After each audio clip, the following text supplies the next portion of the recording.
मैं आपका स्वागत करता हूं। तो आज हम पर्यावरण से महत्वपूर्ण क्वेश्चंस लेकर आए हैं, जो महत्वपूर्ण हैं, जो इम्पोर्टेंट कई वर्षों से लगातार आते रहे हैं। तो पहला क्वेश्चन जैसे क्या है, वायु प्रदूषण को कम किया जा सकता है? तो ए ऑप्शन है वृक्षों द्वारा, बी मछलियों द्वारा, सी जंतुओं द्वारा और डी सूर्य प्रकाश के द्वारा। तो बताइए कि वायु प्रदूषण को कम किया जा सकता है। तो इसका जो ऑप्शन होगा वो होगा हमारा ए के वृक्षों द्वारा, क्योंकि कार्बन डाइऑक्साइड गैस के उत्सर्जन से वायु प्रदूषण में वृद्धि होती है। कार्बन डाइऑक्साइड गैस का अनुसूत क्या हमारा CO2। अब वृक्ष क्या करते हैं? क्योंकि वृक्ष कार्बन डाइऑक्साइड गैस का अवशोषण करते हैं और अवशोषण करने के बाद वृक्ष कार्बन डाइऑक्साइड गैस का अवशोषण करने के बाद ऑक्सीजन गैस उत्सर्जन करते हैं। ठीक है, तो इसलिए ऑप्शन नंबर इसका क्या आ जाएगा, ए कि वायु प्रदूषण को वृक्षों द्वारा कम किया जा सकता है। नेक्स्ट क्वेश्चन, ये तो कई बार आता है, अधिकतर पूछा जाता है, most important, very very most. ऐसी कई सारे क्वेश्चंस ऐसे हैं जो तुम्हें जानकारी और आने वाले भी इससे भी बेहतरीन क्वेश्चंस है, तो पढ़ते रहें और तैयारी करते रहें। तो देखें, विश्व पर्यावरण दिवस बनाया जाता है, कब बनाया जाता है विश्व पर्यावरण दिवस? ए 5 नवंबर को, बी 5 जनवरी को, सी 5 जून को और डी 5 सितंबर को। तो बताइए क्या उसका ऑप्शन होगा? तो देखो, बता दें कि इसका ऑप्शन होगा सी यानी कि 5 जून को। क्यों बनाया जाता है? क्योंकि विश्व पर्यावरण की समस्याओं के प्रति जागरूकता फैलाने के लिए 5 जून 1972 को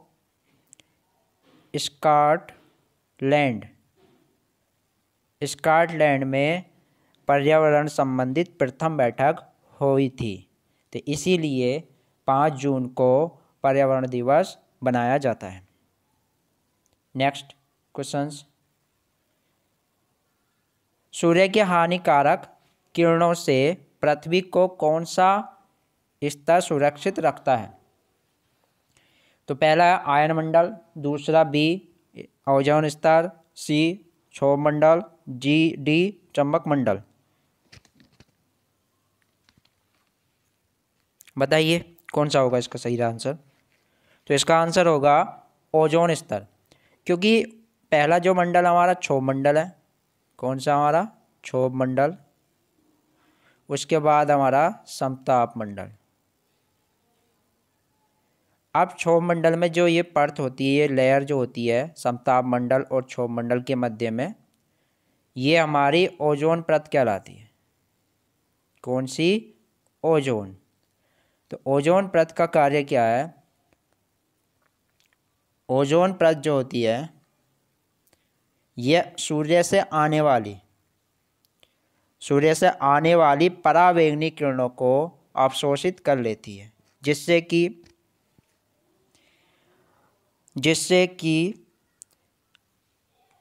पराबैंगनी को अवशोषित कर लेती है। पराबैंगनी किरणों से पृथ्वी की उष्णता में वृद्धि होती है तथा अनेक प्रकार के शारीरिक विकास उत्पन्न होने लगते हैं।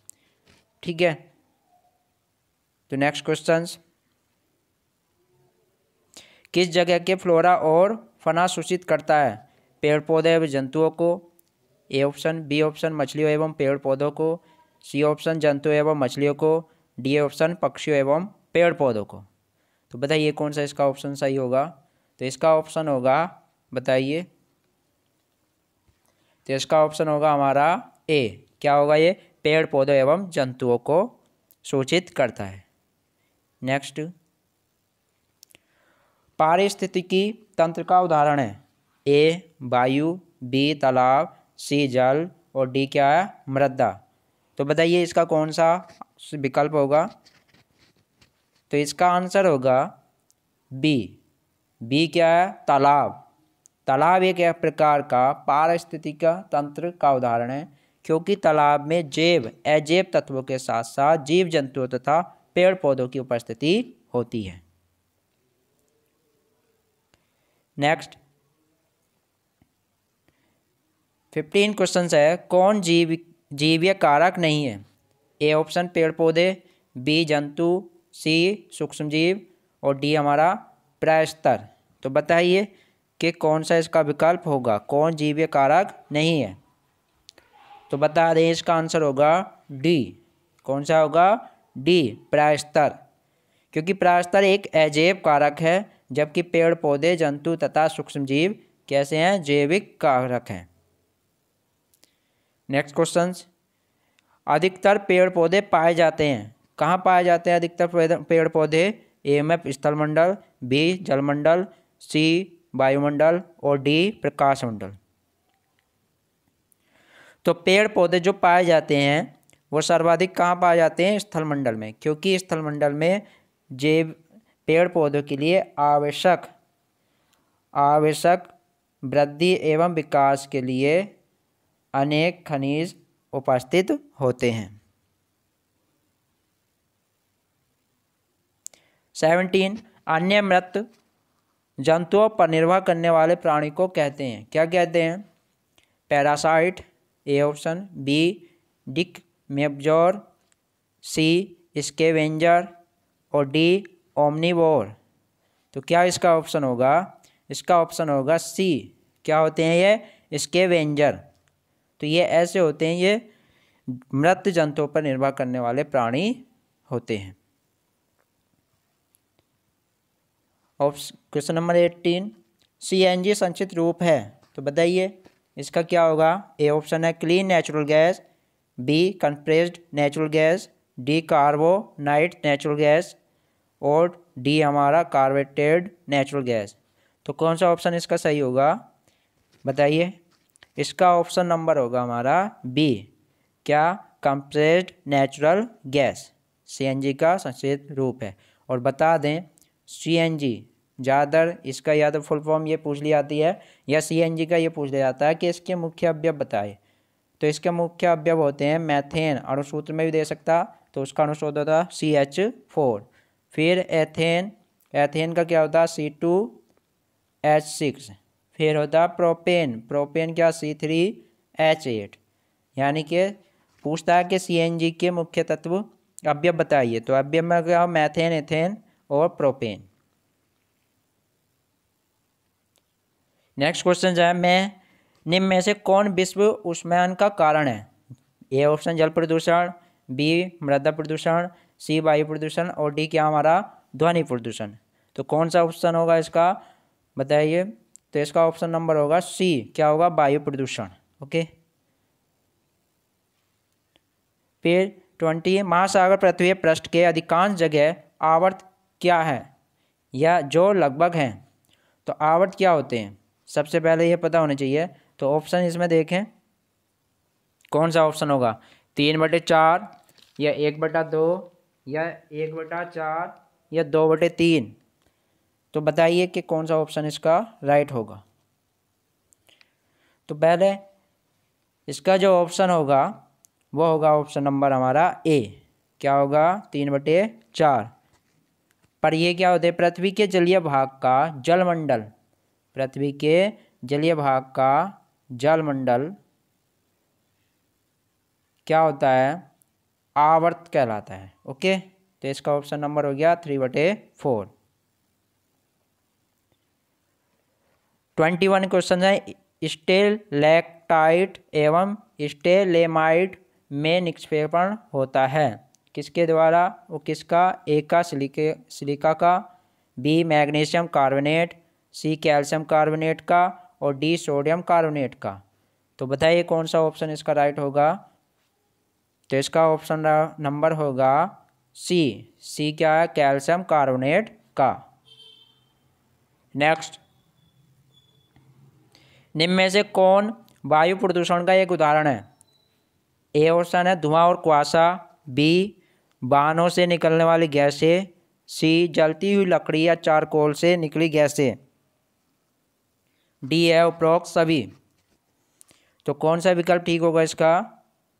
तो इसमें बता दें कि इसका ऑप्शन नंबर होगा डी, कि ये सभी क्या हैं, वायु प्रदूषण के प्रमुख उदाहरण हैं। नेक्स्ट क्वेश्चन, कि भारत तथा दूसरे देशों में प्रदूषण को रोकने के लिए बनाया गया नियम डैश का प्रयोग रोकता है। किसका प्रयोग रोकता है? कागज़ के थैलों का, प्लास्टिक के थैलों का, या नायलॉन के थैलों का, या चमड़े के थैलों का। तो इसका ऑप्शन कौन सा होगा? फिलहाल बता दें कि अभी भारत और पूरे विश्व में कि सबसे ज़्यादा किसके थैलों का पाबंदी लगाई गई है? तो उनके लगाए गए प्लास्टिक के थैलों का। तो ये हमारे क्या होंगे? इसका ऑप्शन नंबर बी राइट होगा, क्या? प्लास्टिक के थैलों का। नेक्स्ट क्या है कि हवा में उपस्थित ऑक्सीजन का प्रतिशत है लगभग। मोस्ट इंपोर्टेंट क्वेश्चन है, कई बार पूछा जाता है। तो पहला ऑप्शन है 44%, फिर बी 23%, सी 40%, डी 21%। तो कितना होता है? तो बता दें पहले कि हमारे वायुमंडल में नाइट्रोजन जो होती है वो होती है 78%। कितने परसेंट होती है? 78%। और उसके बाद दूसरे नंबर पर होती है ऑक्सीजन, और ऑक्सीजन कितने होती है? 21%। और बाकी CO2 कितनी होती है? 0.03। और अन्य गैस है। तो इसमें कौन सा होगा? ऑप्शन नंबर हमारा आ जाएगा डी, कि वायु में जो है 21% जो होती है ऑक्सीजन उपस्थित होती है। तो कौन सा ऑप्शन हो गया? डी। तो नेक्स्ट क्वेश्चन है, परम तापमान पैमाना कौन सा है? सेल्सियस, बी फ़ारेनहाइट, सी केल्विन, और डी ये सभी। तो बताइए कोई सा एक क्वेश्चन बताओ, कौन सा विकल्प होगा इसका? तो इसका विकल्प होगा केल्विन। केल्विन क्या है? परम तापमान पैमाना है, क्योंकि केल्विन बराबर होता है, इसे टी से रिप्रेजेंट करते हैं। केल्विन बराबर होता है 273 प्लस के डिग्री सेल्सियस, यानी कि जितने भी डिग्री सेल्सियस टेम्परेचर है उसमें 273 अगर जोड़ दें तो वो क्या हो जाएगा? हमारा परम तापमान पैमाना हो जाएगा। जैसे कि अगर सामान्य शरीर का ताप की बात किया, कभी पूछ लेता है कि हमारे शरीर के ताप परम ताप में ज्ञात कीजिए, यानी कि केल्विन में ज्ञात कीजिए, तो क्या होगा? 273। और हमारे जो शरीर का टेम्परेचर डिग्री सेल्सियस में होता है वो होता है 37। तो टोटल मिलाया कितने होता है? 310 केल्विन। ओके। नेक्स्ट क्वेश्चन है, प्रकाश संश्लेषण संपादित होता है किसके द्वारा? ए सभी पौधों द्वारा, बी सभी जंतु एवं पौधों द्वारा, सी सभी हरे पौधों द्वारा, बी डी वायरसों द्वारा। तो प्रकाश संश्लेषण संपादित होता है किसके द्वारा होता है? तो इसका ऑप्शन नंबर कौन सा होगा बताइए? तो इसका ऑप्शन नंबर होगा सी, सभी हरे पौधों द्वारा। ठीक है। नेक्स्ट क्वेश्चन देखो, क्वेश्चन नंबर कौन सा होगा? 27। तो ध्वनि या ध्वनि प्रदूषण मापा जाता है, कई बार क्वेश्चन पूछा गया है और आगे भी पूछा जा सकता है, तो इसलिए याद करें।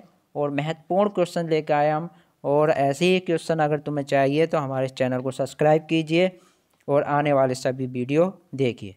तो पहले हमारा क्वेश्चन है ये, यानी कि ये क्वेश्चन है, ध्वनि या ध्वनि प्रदूषण मापा जाता है ए फोन में, बी जो डेसी में, और सी डेसिबल में, और डी डेसिमल में। तो किस में नापा जाता है बताइए? तो इसका ऑप्शन होगा सी, किस में? डेसिबल में नापा जाता है। 28 निम्न में से कौन सी अंतर्राष्ट्रीय संख्या पूरे विश्व में पर्यावरण सुरक्षा की देखभाल करती है? ये अंतर्राष्ट्रीय संख्या ना होकर क्या होगा? संस्था। ओके। कि निम्न में से कौन सी अंतर्राष्ट्रीय संस्था पूरे विश्व में पर्यावरण सुरक्षा की देखभाल करती है? तो कौन करता है? WWF या WHO या PETA या UN? तो ये जो करता है हमारा ऑप्शन नंबर होगा डी, क्या होगा? UN। ठीक है, ये अंतर्राष्ट्रीय संस्था पूरे विश्व में पर्यावरण सुरक्षा की देखभाल करती है। नेक्स्ट है हमारा कि कीटनाशकों के अत्यधिक इस्तेमाल से होगा क्या होगा? वायु प्रदूषण या ध्वनि प्रदूषण या जल प्रदूषण या ये सभी। तो बताइए कौन सा उसका ऑप्शन होगा। तो इसका ऑप्शन होगा हमारा, राइट ऑप्शन होगा हमारा जल प्रदूषण, कि कीटनाशकों के अत्यधिक इस्तेमाल से क्या होगा, जल प्रदूषण होगा। तो निम्न में से कौन पर्यावरण के लिए हानिकारक है। ए ऑप्शन कागज, बी कपड़ा, सी धातु, डी प्लास्टिक। तो बताइए कौन सा ऑप्शन होगा। तो इसका होगा पर्यावरण के लिए सबसे अधिक जो हानिकारक है और सभी देशों ने इस पर पाबंदी लगा रखी इसके पॉलीथीन पर, यानी कि प्लास्टिक से प्राप्त पॉलीथीन जो यूज किए जाते हैं थैले। तो ये ना तो ये गलती यानी कि नष्ट होती है, ठीक है, ना ही इसे दोबारा परिवर्तित किया जा सकता है। तो ये क्या है हमारा डी ऑप्शन क्या होगा, प्लास्टिक। ओके, तो आज यहाँ तक ही हमारे क्वेश्चन है जो मोस्ट है थे। और आने वाले सभी वीडियो देखने के लिए हमारे इस चैनल को सब्सक्राइब कीजिए और अच्छे